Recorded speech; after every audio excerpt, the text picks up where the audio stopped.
maaltu jira labaatana viitaamin D dha jira viitaamin D noggaa sirraa irrate ati kanuma kaatee fiidee obboleessuma kee ilma arsii ilma si koomandoo obboleessuma kee ilma ollo obboleessuma kee ilma harargeedha obboleessuma kee kashawaadhaa qabdee obboleessuma kee kasharangibeeti qabdee muka udduudha dhiibda hir'ina viitaamin D dhaatii sirraa qabaa dhaqaadhaa ijoollee tana biraa akka joorummata kan marfeessu jirutti isinis marfee muka udduu wal dhiibuudha ijoollee tana biraa fudhadhaadhaan isiniin jaa anis Awustiraaliyaa irraa miseensa keessani taate. Galatoomsaa kenna daqiiqaa tarkaanaaf isinaa kennaati. Jalqaba irratti waa'ee alaabaa ka dubbate shooddeen alaabaan kun biyya kamirrayyuu hin jirtu. Buleen gamaaf gamanaa nagaya gamaaf gamanaan zuuraan isii ka jiru kuni nagaya ibsa. Bifti daalachaa kan biyyarraa dalagame kaati argitu kuni ummanni kun carraaqatee bulaa dalagaa ofiitiin dayfa ofiitiin bulaa agarsiisa. Urjiin ati argitu tuni bakkalcha borii gartee kan itti deemu kana ifa jechuu agarsiisa. Nagaa barbaanna jechuudha. Zuuraan isii nagaa walii galatti. Gosaan waliin qoodu, gandaan waliin qoodnu, waan gartee duraan keessa turre san jibbinee waan jirruuf nagaa barbaanna jenneetiin as baay'ee jechuudha wanni kun. Dhugaa dubbachuudhaaf. Yaanni tokko gaafa ka'u yaanni addunyaa tana guutuu bulchu nama tokko irraa burqa beekadhu.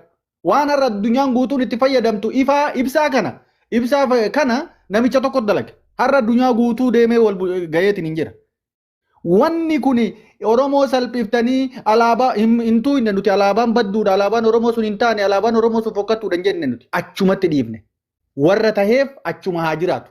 Nuti hoo jibbine saalfanne saba Amaaraa biratti maaliin borutiin nu arrabsanii maalii jettaniimi saba Amaaraa kan nu arrabsiisaa jiru laal gaallaa akkatti wal fixxu laal akkatti harka walirraa murtu laal akkatti qaama saalaa walirraa murtu ka jedhee nutti kolfisiisaa jiru waan Oromoo afaan tokko dubbatu sani. Kuni sabni yoo waan kana maqaa dhawatee dhufee laal bakkiteen isin duuluu qabdan yoo waan kana maqaa dhawatee dhufee sabni Moroonoo jedhamu kuni waa balleesse ila kunoo badirra jirtanii ila kunoo wanni isin dalaydan kana jedhanii sangab kuni qulqulluudha malal kun nagaya filatee jira. Nama tokko jibbuu gandaan dhiibuu gosaan dhiibuu laafinna isaatiin miidhuu hin jiru kana keessa tokkummaadha. Nagaya barbaada. Kanaaf as baheetiin hin jedhe kanarraa namni mormii qabdan hin jiru Oromoon as jala jirtu tuni guutuu waan kana hin barbaaddi. Dhugaas hin jedhe guututti maaliif argaa turre bar Oromoon gara qabsoo keessatti illee bar ka wal nyaataa jiru akkuma reefobsaan ibse nama meeqatuuyyuu ka waliin nyaatu gooddanyarraa qabee zuuraa isa warra jirutu wal nyaataa jira. Har'a wanni sun nu dhaalee dhufe biyya namaa keessatti osoo walitti boonnu osoo walitti iyyinu osoo rabbii jedhiinni waliin jedhu osoo Oromummaa laaliisoo inni jedhu gocha fokkataa gocha suukaneessaa takkaa ilmi namaa fuuldura hin agarre waan Oromoo walirratti dalayde wallahi haala marratti hin agarre. Nama ilma dhiiraa muka jiraa itti ilma daa'ima salphisu nama qaama saalaa walirraa muru hin garre saba biraa keessatti natti fidaa yoo argitan. Kana nu salphifne kana jibbine nuti. Kana balaaleffanne yoo sammuu qabaattan yoo aqlii qabaattan maaltu waan kana fide wanni kun maal irraa ka'e jibba Oromummaa irraa ka'e moo gocha Oromummaa keessatti deemu san jibbayeti jedha. Namni sammuu qabu bara namni tokko eessatti jigee osoo hin ta'in eessatti mucucaadheedha. Kanaaf gadi qabaa laala. Gochuma ilmaan Oromoo waggoota lamaan kana keessa deemame mee of duuba deebi'aa laala. Waan inni dalagame bar ilma jiraatu itti awwaalame bar. Afaan Oromoo osoo dubbatu osoo ilma abbaa haadhatti tokkoon waliin jennu bar. Nama jiraatu itti cafacafame bar. Jiraa lafatti cafacafani. Kanaafiyyuu kuni qalbii isinitti fakkaatiniyyuu wallaahi billaahi Oromummaa nu jibbisiise. Sabni biraa bar miliyoonatu biyya namaa keessa illee jira. Takkaa waliin miidhu sabummaadhaan abbo hattullee yoo ta'e wal hatee wal biraa tara malee wal zollomullee yoo taate wal zollomuu malee ka gandaa fi kutaa fi gosaan wal qoodeetiniin zamana gartee beekumsi jiru kana zamana jaahilummatu jira. Dur wayita gosaan uummanni wal fixu jedhan jaahilumma jira. Har'a qaamni marti baratee osoo Qur'aana beeku osoo barnoota idilee beeku akkanatti wal fixu saba kana qofa argine kanaaf waan kana fooyyessuu barbaannee fooyyooyinee achi baana jenneeti malee Oromummaan haa baddu hin jenne alaabaan Oromoo haa baddu hin jenne namni uftayee tokko sirraa achi yoo bahe assalaamu alaikum itti fufi jechuu ni qabdan. Kanaafuu warri Mooreenoo jaalanne jettan gara isaatti dabalamaa saba nagayaa saba fayyaa saba gartee dabalataan yaada bareedaa baate Oi Oromooti. Nuttu buraagoodha. Mootummaati ati mootummaa waan taateef yaada waliigalaa kennitaa miidiyaa. Anaatti Ka waliigalaa kennitaa waan doolaa taateef yaada hawaasa waliigalaa. waan hundaa waan isin waan gara kanatti nu fide immoo waan amma boodas ta'amuu jiru nama hedduun na gaafataa ture yeroo takka isin ibsaa san booda ni haafaytan. Wanni isin beekuu qabdan alaabaa kanaan gad dhuftanii bakka guddaan gayan jettanii faa shakkuu dandeessan. Nuufi isin garaagarummaa qabna wanni isin beekuu qabdan. Ummanni Oromoo kan irraa buqqaanee mooraanoo taane kuni paartii mormitoota mootummaati. Nuti miti mootummaadha. Kan nu barbaannu nagaa malee aangoo qabachuu miti. Fakkeenya uummata siltee isinii fudhachuu danda'a. Uummanni siltee baay'inaan hordoftoota caalaa nuuree qabu kanarra homaan jiran miliyoona lamaan ga'an. Mootummaa irraa aangoo fudhanna jedhanii guyyaa takka dhukaasanii lolaniin beekan. Garuu nageenyi naannoo isaanii jiru nagaa bareedaadha. Nuti fakkeenya kana ta'uu barbaanna malee lollee lolchiifnee amma booda girrigirrii goonee mootummaa irratti duullee maal jennee alaabaa kana mootummaan nu beeksisi jennee kophatti alaabaa kana qabannee federaala irra baafna jennee nuti mormitoota mootummaati miti. Nuti mootummaan fedhee dhufee Itoophiyaa keessatti yoo nu bulche nu bulcha. Garuu nuti warra alaabaa kana deeggaru akkasuma immoo qaama nageenyaati. Akka isinitti fudhattan kana booda Oromoon guutuun dhufee alaabaa adda bilisummaa Oromoo waggaa meeqa irratti morminee Finfinnee irratti mirmirsiisuu dhabne minaan minettan. Nu karoorri keenna alaabaa kana federaala godhuu miti. Alaabaan keenna kun alaabaa nagaati. Magariisni garaagaranaa kun duumessaa fi lafa magariisa irraa uumame kan jidduu kun biyyeedha jechuudha. Warra dalagatanii bulan jechuudha. Nu humna keennan dalagannee osoo bulaa jirru biyya Itoophiyaa jedhamtu san irratti uummanni Oromoo kun uf nu jibbisiisee nama dalagatee nyaatee bulu. Konkolaachisaa makiinaa isaatiin konkolaatee dalagatu ajjeesanii abbaa qabeenya irraa saamanii kan akkas godhe Oromoo mataa isaati. Nuti kana balaaleffannee dafqaan bulaa baadiyaa alaabaa tanaan gannu dhufe. Nuti nageenya jibbineetii miti yookiin immoo nageenya booressuufi miti. Ilaa mootummaa federaalaatti waan kana ooftanii yoo deemtan akka addunyaatti jira. Sabni tokko yoo humna keessa dhaabni saba san hin deeggarre irraa ba'ee mootummaadhaan waliigalee biiroo barnootaas waajjira bulchiinsaas kophatti fudhatee akkasuma immoo magaalaa naannoo takkaas kophatti mootummaan baasee fi kuni karaa nagayaatiin mootummaa federaalaa beeksifnee kophatti baanee jiraachuu ni dandeenya. Waggaa miliyoona tokko har'aatitti uummanni Oromoo ka har'a nu tuffattan kuni Roomaanootti dhiyaachuu hin dandeessan. Nuti karaa nagayaatiin mootummaadhaan waliigallee uummata kanarraa afaan kana fayyadamnee kophaa baanee jiraachuu ni dandeenya jennaan ni dandeessanii hin jedhu. Kuni waliigaltuu mootummaatiin. Akkuma kaleessa alaabaa adda bilisummaa Oromoo ijoollee Harargee lafarra taa'ee sidaajarratti isinii barreesse san waan ijoolleen Harargee qabdee har'allee alaabaan mucaan Harargee dhalattuu Harargee baadiyyaa Suudi Arabiyaa keessa taa'ee barreessee maal wate kun saayibni maa inni akkana godhaa raboo ooti gadi bu'i itti fufeeti ilaan dhaggeeffadha. Alaabaa isinarra tuffattan kana akkuma kaleessa alaabaa gugurdaa Sheekh Mahammad Rashaad Abdullee faa qubee afaan Oromoo irraa akkasuma namni hundi irratti hirmaatee namoota lamarraa alaabaa fi qubeelleen isinii barraa'e har'as dhalatama guyyaa kaleessaa jara dhalchesantu alaabaa tana barreesse itti deebi'ee immoo jaruma keessa ammas qubee takkarraa kaasee hanga qubee 32tti qubee bareedan gannuu dhufaa jira. Wanti kun akka federaala irratti mirkanaa'u shakkii takka hin qabu. Akkasuma immoo nagaan akka jiraannu shakkii takka hin qabu. Kanu barbaannu mootummaa irraa kanu barbaannu nu uummata kana balaaleffachuurraa dhalli namaa akkamitti dhala namaa irraa qaama saalaa mura yookiin immoo dubartiin Oromoo takka dhala kana keessa dhalattee guyyaa hundamaa salphatti kan jedhu dhala kana balaaleffannee irraa dhala nagayaatti yookiin saba nagayaatti bahu mootummallee nu deeggara qaamni miti mootummaa kamuu ni deeggara. Nu keessa wallaalaa qofaa miti namni jiru. Ani wallaalaa jechuu ni dandeessan. Nama barate ijoollee yuunivarsiitii irraa baate akkasuma immoo abbaa sandaroota gugurdaatu akkasuma ijoollee Ameerikaa jiraatantu ay keessa jira. Nu ka barbaannu nama 200 yoo kan mootummaa kana jalatti Roomaanoo jalatti bulu arganne nagayaan jiraachuu barbaanna. Dafqaan bultoota. Kun yoo isinii ta'een fudhattan yoo isinii ta'uu baatte qaama saalaa walirraa murtanii ka dalagateetiin hin dayf ofiitiin bulu irraa ajjeeftanii duniyaa isaa addaan qoodamtanii akkasuma immoo kan jireenya gaarii argate mana isaa gaarii irraa diidanii irratti ijaarattanii akkasitti jiraattanii jechuudha. Nuti Roomaanoodha. Jaalattanii jibbitanii nagaatti ijoolleen Oromoo warri duraan wajji jiraataa ture. Chala Abo carrara akkam jirtu nagaya fayyaadha jara Isinirraa keenya. bu'amma nagaya jira. Rabbuun akkoo hime abeebe. Tokkoffaa irratti amma warroonni Roomaanoo jettan kuni Moronoo je, yoo waan moronoo je. tokko soo jettanii natti Maqaa sirreeti yaad. dhiifama dhiisanii Moronoo fi paastoor Mokoroniin yaadi isaan haagalaa waan hin jirre kana Oromootu kabajaaf Ani tokkoffaa irratti nu kabajaa isin kabajaa jirra. Maqaa keenya yeroo waamtan afaan malee gurra hin qabdu. Afaan malee Sira gurra hin siraatan nu qabne. Dhageeffadhu. nu kabaju duuba akka nu Oromoo jennee waamnu kanatti Mooraanoo jedhi yaamika fakkiyu. Yaa maqaa sirreeti yogguu yaamtu kaa biyya. Hayyee Mooraanoo dhageeffadha. Mooraanoo dhageeffadha. Yaa. Hayyee rakkoon qabu.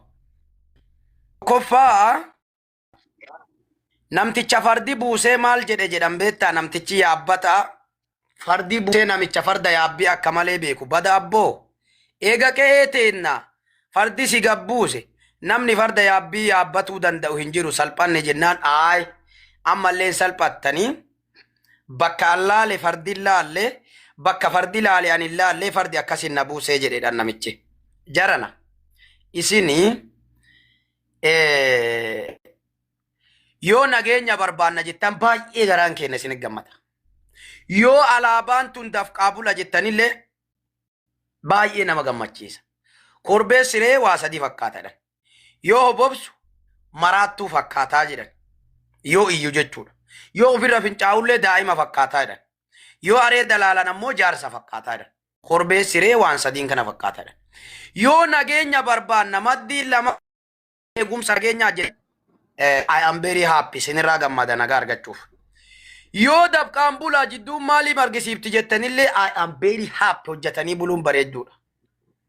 Garuu Mooroonoo jettanii Oromoorraa fottoquun keessan baalli tokko mukarraa gizee bu'e hagam muka akka hir'isu yaada. Isin garuu akka salphatti ilaaltanii haasa'uu dandeettan. Isin foon kenna. Nu amma kanu gube isin kopha Oromoo jettanii hundeeffamtanii mootummaa federaalaa godhattanii kaambiilee waraanaa godhattanii hospitaala godhattanii mooraa barnootaa godhattanii jiraachuu keessanii miti kanu gubee jiru. Isin argaan jirtan bakki nu rakkise kanaa miti. Nu wanni nu rakkise Oromoo kutaan jedhu kun adda fottoqee nuti kutaaleen Oromoo jedhamu kun hundatti jecha Itoophiyaawii jedhamu kana buqqifnaaf qabsaa'aa jirra. Amma akka qabsoofnu nu godhaa jirtan. Duraan Oromoon gara tokko qabsaa'aa jira. Saamma keessa jirrutti Oromoon gara tokko qabsaa'aa jira. Garam qabsaa'aa jira. Jecha Itoophiyaa jedhamu kana Oromiyaa jijjiiratuuf hawwiin keenya isa kana. Alaabaan teenna takalee calanqoo irratti tawaaqoo guutuu abbaan keenya bahee badee Elemoo Qilxuu Taaddasaa Birruu Haacaaluu Hundeessaa kalee kenneefsan alaabaa san Finfinnee irratti fannifatuuf Oromoon Abaawoo jedhamee Shanee jedhamee maqaan isaa diqqaatee kutaan Oromoo kun bosona galee bosona keessa Haasawa kee dadhabeetiin jedhamu. faajjii isaa qabatee hidda bu'aa nyaataa fi bu'aa nyaataa Oromoon deemaa jira jechuudha. Isinii galaami. Isin hadda ammoo Oromoo keessa dhumtan Oromoon guutuun alaabaa jecha du'ellee kamaalii jecha du'ellee baga dhumtan ganaa dhumtanii jiru. Nu galchaa duuba dhuftee nu biratti matta waan isin ajjeesan. barbaadu dhiisi. Maal nu gahereen Arraakiyya bitadha dhaabuu isinirraa barbaadu. Alaabaa keessa Finfinnee fidanii dhiiftanii nu galchu. Namni yaada haa xumuratu. Yaada namni haa xumuratu nama dhiisaa ka. Isin ijoolleen ta'ina mootummaa ofiin jettaniimi. Dhaggeeffadhu gaa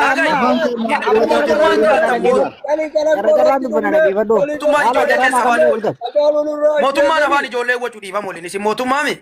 Mootummaa taatan afaan ijoollee wachudha. Akkamitti afaan wajjin duuba waan namaatti mormuudha jirta kun heeraa fi seera addunyaadhaati. Walumaa galatti gama xumuraatitti wanni akkanaa isinirraa bareedu qabsoo gara sadi nu godhaa jirtani qabsoo nutti baay'isaa jirtani takkattiin itti qabsoo maalii taane anja keessan dhumtan nu galchaa duubanu waa'ee miidiyaa oggu takka dhiifama naa godha muutii seenaa oggu takka raggataatilee muutii seenaa yaada kee kannatte dhaggeeffadhu raggataa yaadni mucaan kun asiin dhufe kuni yaada bilisaati dhaggeeffadhu. Yaada bilisaa agartee cinkii tana keessa fiddanii miti. Muutii seeni shabaan qabdu. Sagaleen nama deddeebiti. Sabni Moroonoo jaamu kuni saba qulqulluu gartee gandummaan keessa hin jirre arsii wanni jaamaan jirtu. Harargee wanni jaamaan jirtu as keessa. Dhaggeeffadhu. Dura tana balleessina. Harargee Wallagga Jimmaa Shawaa waan jaamu tana balleessina asirratti. Dhaggeeffadhu. Moroonoo qofatti amantaa jechuudha. Siitaa akkanatti fudhatte. Wanni gandummaa jaamaa takka hin jirtu uummanni belbelee gubate dalagachuu dadhabe biyyarra inni tumama biyya namaatti inni tumama. Dhaggeeffatti jedhilla sabboona fakkeenya silteetti jedhi siltee keessa Harargee Jimmaa nadhiisi miidiyaa kiyya muutii seenitu taa'e. Dhiiraa dhalaan teenya ta biyyaa baate rakkinaa biyyaa baase. Mootummaan gabroomsaan amata dhufaa fi dabraa uummata gabroomsa biyyaa yaane. Amma eega biyyaa yaane maqaa Oromoo kanaan gosaa fi gandaan kutaa wal diineeti wal cafaqaa jira. Ijoolleen tun tanaatu garaa gubee baate. Namni tokko gaafa jiraachuu barbaada, nagaa barbaada, dalagata barbaada, rahaa barbaada, bilisummaa sammuu barbaada. Isin gaafa bilisoomtanii bakka waan haasoytanii fi namummatti amantanii waa'ee Oromummaa haasoyin. Oromummaa waggaa 150 keessa jiraate uummanni. Waggaa 150 dhaloota dabraa dhufte. Hatta Abiyyi amma maqaa Oromootiin taklaay ministeera ta'eeti nu gabroomsa hayyoota keenya fixaa kaanidhaa caccabsee aangoo isaa bareeffachaa jira. Duuba obboleessoo biyyarraa eega biyyaa baanes nagayaanii fi wal jiraachisuu dadhabne gandaa fi kutaa wal qoonna. Kutaa bira kunneen gosa gallee wal ajjeesaa jirra. Ijoolleen tun obboleessoo waan takka addunyaan tun hin fidde. Bakka uummanni nagaa barbaadu hafuuratti fudhatu caayaa uummanni nagaa barbaadu hafuura jalatti fudhatu dhufte. Fiddee siin jee. Wanni kun waan amma mucaan kun eegamuu qaba. Dhaggeeffadhaa wanni isin himu. Gareen maafiyaan tuni maafiyaan ammarra biyya girgireessitu taasirraa waltumtu tuni mucaa kanaaf eegumsi gaan godhamuu qabdi. Hoogganaa guddaa monorooti si galtee carraaqqatan jechuudha. Kanaaf mucaan kun eegamuu qaba. Hooggana guddaa waan ta'eef nageenyi isaa eegamuu qaba. Maaliif rabshaa amma jiru mootummaa amma lafaa ol ka'e kana mormi isaa warri karaggataa kun waan qabuuf yeroodhaaf karaarraa qabu waan danda'aniif eegamuu qaba. Dhaggeeffadhu mootummaa kanaa nama keessaa hojjifti jarri gabrummaa bartee dhaggeeffadhu obboleessoo bilisummaa sammuutii fi nagaan bobbaatee galuu tan hin beeytu. Wal arrabsuu haadha namaa arrabsuu telefoona if dura keessee halkanii guyyaa miidiyaa kanarraa lallabuu malee akkaataatti waliin jireenyaan beektan obboleessoo isin keessaa godaannee jira isin keessaa baanee jira hin feenu nuti biyyaas yoo biyya taate immoo carraaqqatuma baadiyyaatitu uummata lafaa ittillee waan kana gabbuusee fudhachiisee biyyuma san irratti isin bulchuu ta'e. Maaliif dalaganii? Suuraa kanatti fayyadami. Ijoolleen Mooraanoo maqaa keessan fuula duratti Vitaamin D kana barreessa qubee V fi qubee D. Jijjiira miidiyaa kana dhaggeeffadhaa gandummaa keessa haa baanu faamiliitti hundi keessan waan kana fudhachuu qabdan jijjiira. Wanni kun Oromoo Alaanuuree fuula kana dura kaa'eef ilaal. Vitaamin D akkana barreeffadhaa maqaa keessan duratti. Akka mala. Nagaa barbaadu obboleessoo. Nagaa barbaadna. Harargee arsii wanni jaamun jirtu amma booda. Yeroo tokko laali sabboona waa'ee alaabaa teennaa tana yeroo tokko haa ibsinuu fi alaabaan teessan maal agarsiiftii namoota jedhantu jira. Alaabaan teenna taa agarsiiftu buleen gamaaf gamanaa nageenya argisiifti. Daalachi jedduu saharaa yookiin ammoo tuyyuu dalagachuu namni kun namni alaabaa tana uumellee nama dalagatee bulaa jedhamu waan taateef dalagachuu agarsiisa. Alaabaan keenya kanaan beekamti waan ta'eef ummanni kun ummata nagaa barbaadu ummata du'a jibbee ummata wal waraansa jibbee ummata walitti wacuu jibbee ummata wal jibbiinsa gosaa fi gaddummaa jibbee addatti bahee nagaa barbaannaa jedheedha. Malee saba biraa irraa jibban qabu waliin jibbu waliin faacceessu waliin xiqqeessu dubartii ofiin xiqqeessu hayyuu ofiin xiqqeessu goota ofiin xiqqeessu ummata waan kana jibbee nageenya barbaannaa tokkummaa barbaannaa jedheetiniin as bahe waan taateef kanaafuu nurraa fudhadhaa isiniin jenna. Waan kana akka namni kamuu deeggaru abdii qabna dhiiraaf dhalaadhaan galatooma. Uummanni keenya gubate dhaggeeffadhu yoo dhoon uummanni keenya gubate dalagachuu dadhabe hafuura fudhachuu dadhabe bishaan wal obaasuu dadhabe obboleessoo nuti saba kana hai gubate dhaggeeffadhu yoo dhoon uummanni keenya gubate man dalagachuu dadhabe hafuura fudhachuu dadhabe bishaan wal obaasuu dadhabe obboleessoo nuti saba kana hay Ummata kana wajji turreedhi.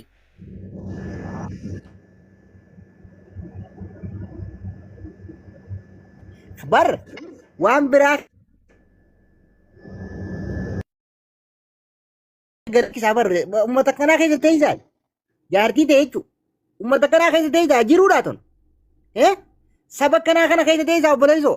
Godaane namni waa yaadu hundi godaanaa dhiiraa dhalaan keessan warri nagaa barbaadan warri jaalala barbaadan walaa arsii walaa jimma harargeen hin jiru. Mootummaa keessan hoy tokkoffaa mootummaa keessanii waraanaan qabu kaambii waraanaan qabu federaalaan qabu ajajaa waraanaan qabu mootummaa naannoon qabu. Dhagee waraana isaa namni kun lamaan kun dhageeffadhu waraanni isaa warri namni kun lama gaa jiru kun mootummaadhaa miti kana sabboonaan adii isin deebisaaf raggataa muutu seeni mee guutakka waan takkaa mootummaan ummataa bara jiba dhiisaan umbat no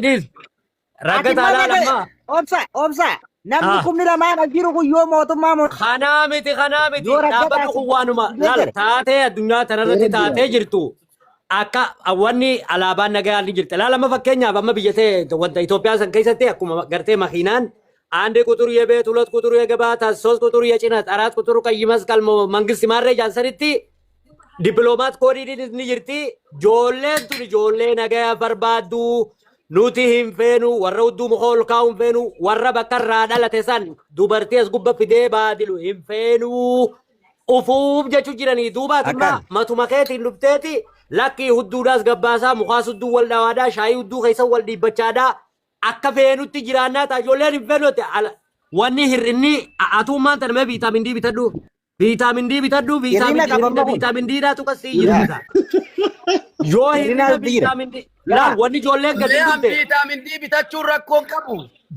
haya mootummaa gaazii jalaa dhumateera mootummaan jennataati mootummaa irratti chifiigi kaana managee qabuuba jiraata. Maali baay'ita obsa rakkoon Oromoodha wanni isiin agarraatti tajjeef wala jeeftee hagammaatti duuti irra dhaabachuu diddu maali ni baay'ita yoo xiqqootti mootummaa taana kuni kan keenya nuti akkas ta'e gabrummaa akkas taanee jetti nagaya walii kennuu hin beektu. Kanaafuu nuti amma kana jibbine laata nuti waa hunda dursaa nagayaa waa hunda dursaa.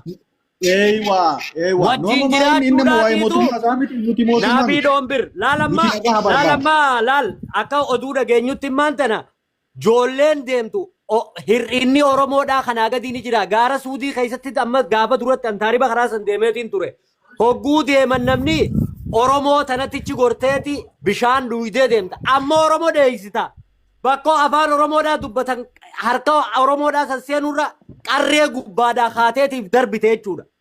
Oromoo san deeysita duuba kanaa jireenya kanaaf ummaan tana wilii nama Moroonoo maqaa Moroonoo katabatettichi gora bishaan isin obaasee nyaata isinii kannee ati Arsi ati Hararge ati Shawa ati maali danda'een jirre akkamitti amanaa nuun jetta barati kanaa bar saba uf danda'een jirre mee akkami hordofaa nuun jettaati habiibi obsaa mee sabii danda'een jirre miseen laal baabaa fi jedha dhaggeeffadhu meena dhaggeeffadhu kutak miseensa meeti koomentii gallaalutti jirtuudha maal isaati amannee faana deemnamee saba kana baar mucaadhaa bu'ee bamuu akka godhamuu jaaniiti duruu barbooti gaardii qopheessaniifi. Ati saba kee duuka deemi boleessa kiyya ati Oromoodhaami ati Oromoo ta'e duuka deemi ijoolleen Moroonoo bakka jirtanitti nama Oromoo itti dhufe tasgabbeessaa nyaachisaa obaasaa bira dabalata. Nama kuma lamaan as jala jiru kana tokko saba Oromoo keessaan gartu immoo guutuu Moroonoodha. Kunoo Moroonoo bareeda Abboona wallaahi qubee jechuu kaleessa godhutti mari'annee wallahi qubee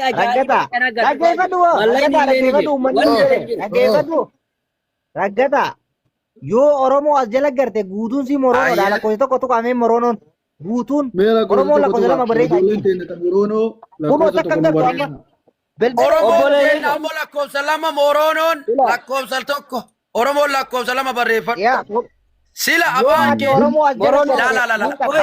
afaan Moroonotiin afaan Moroonotiin itti maqooya waa godhi Moroono fini fanoo wama takka qofa isin gaafadha Oromoon jalli. Oye, amma Moroonoo ta'a waa takka qofa naa deebisaa yee. Gaafii isin gaafadhaa naa deebisa. Moroonoo ta'a yoo sananillee. Tokkoffaa hayyee mee koomantii kanaan warri koomantii afaan Moroonootu jala kana jira jettanii Moroonoon uf danda'ee jira hayyee afaan qaba. Afaan Moroonootiin waan wayii ajajaa warri koomantii waan isin ajajjan san goonaan rabbitti kakadhe amma Moroonoo ta'a. Ajajaamee afaan sanii naa godhu warri koomantii. Raggataa maal ta'e beektaa? Rakkinni kee raggataa maal ta'e beektaa? Dhagahime. Ati laala amma Moroonoo tahaa jetta. Ati Moroonoo tahuudhaaf nuti kootu Moroonoo tahisin jechuun hin eegamu. Waan Oromoo keessatti si mudatu kan yoo jibbitee waan Oromoo keessatti meena na fitachiise lala.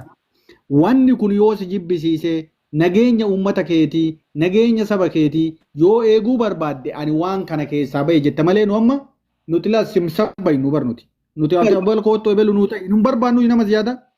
Nu balleessaa yoo namni akkana doombir wanni galuu fi qabu doombir raggataadha wanni galuu. Ragaa na deeggari jedhuun saba siyaasaa si baasee na deeggari jedhuun dhaggeeffadhu saba gartee nu ijeedhaa gabrummaa fi haala No, ati rakkataa namni harka dhiigaatis bakka kanan ta'u namni harka dhiigaa namni gandummaa obu namni gosummaa obu warri harki xuriidhaa namni namummatti namanne miseensa Moroonoodhaan ta'u qoratamee boodallee keessaariyama. Akkas imma boodigaardiin bobbaatee jirti kunoo mucaadhaaf boodigaardiin ura badamtee jirti ati oduu sikkiri maati. mucaa boodigaardii ramadamuu qabdi maaliif jedhaani? Hayyee afaan keenyallee tokkoffaa barreeffama keessan ubee addaa bocadhaa afaan Oromoo irraa goraa tokko dachii Oromoo irraa goraa lama Qubee natu qubee barreeffamaa irra qubee tokko itti kunoo qubee Amantii Abdallaa afaan Arabaatiin yaada kana nuyi yaada waa'ee Moroonoo kana seeraan ibsime. Agu tokko meena dubbisa agu tokko gaa. Mee duraan dursee asirratti wanni isin Guys, koppiliin godha uummanni Moroonoodha. Moroonoon koppiliin godha. alaabaan takkittiin tuni